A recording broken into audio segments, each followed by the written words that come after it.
আমার হাজব্যান্ড যখনই ঢাকার বাইরে যায় দেখা যাচ্ছে যে জায়গায় যে খাবারটা ফেমাস সে সেটা নিয়ে আসে।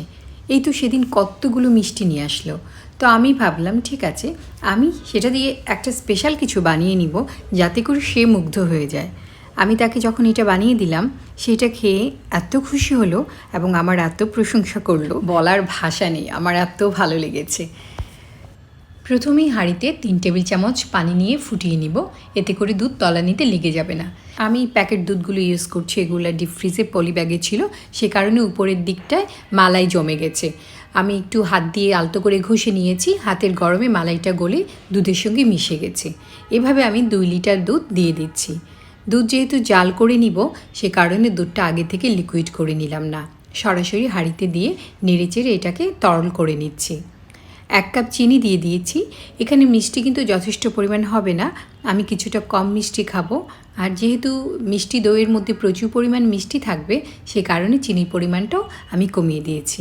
সেটা আপনারা আপনাদের স্বাদ বুঝে আধা কাপ পর্যন্ত বাড়িয়ে নিতে পারেন। দুধের উপরে যে মালাইটা তৈরি হচ্ছে সেটা একটা চামচ দিয়ে তুলে নিচ্ছি। আমি খুব বেশি মালাই এখানে ইউজ করব না, সে কারণে অল্প একটু নিয়েছি। আবারও নেড়ে চেড়ে এটাকে ঘন করে নিচ্ছি। চিনিটা প্রথম দিক দিয়ে জাল করে নেওয়ার কারণে কিন্তু দুধের মধ্যে এক্সট্রা পানি আগের থেকে উঠেছে এবং এটা খুব সহজেই শুকিয়ে গেছে।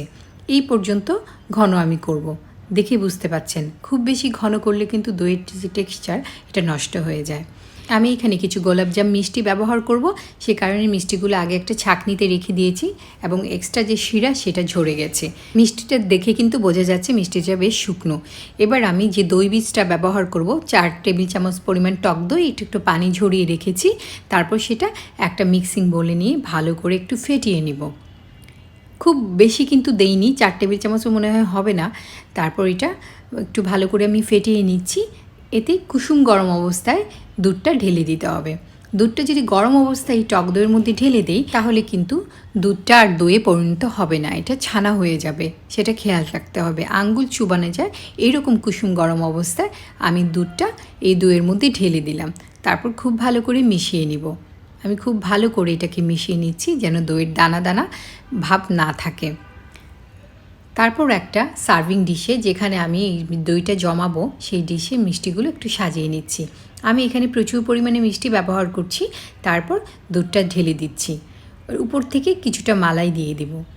এটা কিন্তু খুব সৌন্দর্য বৃদ্ধি করে দইয়ের জন্য, যারা পছন্দ করেন তারা এইভাবে দিতে পারেন। তারপর আমি রান্নাঘরের এক কোণায় একটু গরম জায়গায় এটা রেখে দিব। তবে আমি যেটা করেছি মাইক্রোওভেনটা প্রথমে 1 মিনিট গরম করেছিলাম খালি অবস্থায়, তারপর এখানে এই দইটা রেখে দিয়েছিলাম সারা রাতের জন্য। 7-8 ঘন্টার মধ্যেই কিন্তু দই জমে যাবে।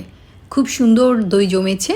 যেহেতু দুধটা একটু কিছুটা ঘন তাই পানি কিন্তু উঠিয়েনি, আর মিষ্টিটার থেকেও পানিটা আমি ছাড়িয়ে নিয়েছিলাম, তাই দইটা কিন্তু চমৎকার জমেছে। দেখে কিন্তু ভীষণ ভালো লাগছে। আমি এক্সট্রা একটা 2টা ডিশও আমি এটা জমিয়েছিলাম দইটা, খুবই ভালো লাগছে এবং দইটা এত পারফেক্ট হয়েছে। আশা করি ভিডিওটি ভালো লেগেছে। ভালো লাগলে চ্যানেলের সাথেই থাকবেন। খাবেন যখন সেরাটাই খান, ভালোটাই।